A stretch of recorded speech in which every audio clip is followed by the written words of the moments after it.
to my note card. It's front side, back side. In 2024 alone, there are 2 million cancer cases diagnosed, and 600,000 people are expected to die from cancer. But part of what makes this disease so frightening is our lack of understanding about it, and today I'm here to rectify just that. As a biology student and a passionate cancer researcher, I will be providing a comprehensive overview of cancer, starting from how it works, available cancer therapies, and the risk factors and associated prevention strategies with cancer. So, how does cancer work? Cancer is fundamentally a genetic disease that encompasses changes to the genes controlling how our cells grow and divide. So these mutations can then lead to uncontrollable cell growth that trigger the formation of a tumor. This tumor can then go on to metastasize and form secondary tumors elsewhere in the body. So imagine a bustling city where every building is a cell.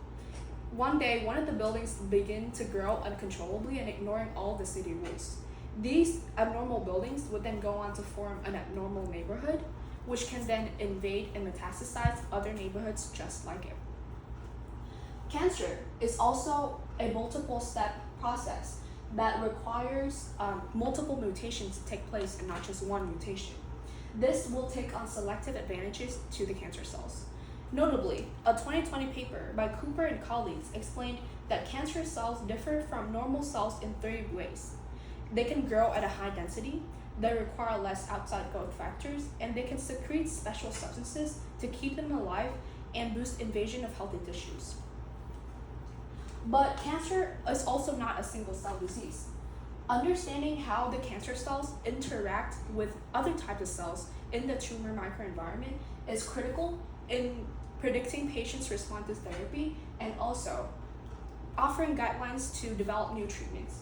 Speaking of treatments, now that we've understood how cancer works, I will go on to illuminating how cancer can be treated. So there are 2 primary intervention methods to treat cancer. The first one is surgery, and the second one is chemotherapy. Chemotherapy is the delivery of drugs into the cancer cell to induce cell death. However, both techniques are effective only to a definite extent. The surgical removal of the tumor can risk to induce a new metastasis cascade as it sheds cancer cells into the bloodstream. This is explained by a 2017 paper published on Cancer Research. Likewise, a recent paper written by Anna and colleagues have explained that chemotherapy can cause severe organ failure. And so, in light of this disadvantages, researchers at Purdue are trying to promote new therapies. So one of these therapies is CRISPR-Cas9, which harnesses the power of the CRISPR gene editing system to target mutations responsible for cancer. Specifically, the system works by binding to specific DNA sequences in our body and secreting the Cas9 protein to cut or change said sequences. One of the major investigations of CRISPR is how to engineer the system in that it will only target the mutations responsible for cancer and not generate any undesired genomic damage.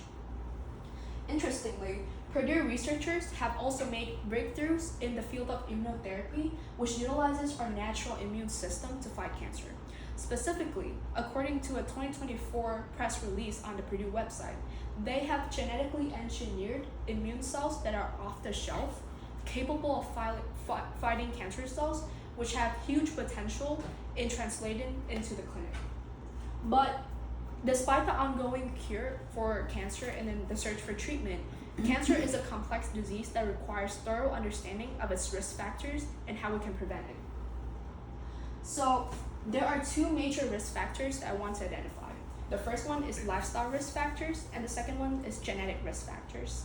In 2008, researchers at MD Anderson Cancer Center have identified that up to 95% of cancer can be attributable to poor lifestyle habits. This includes tobacco smoking, unbalanced diet, lack of exercise, leading to obesity.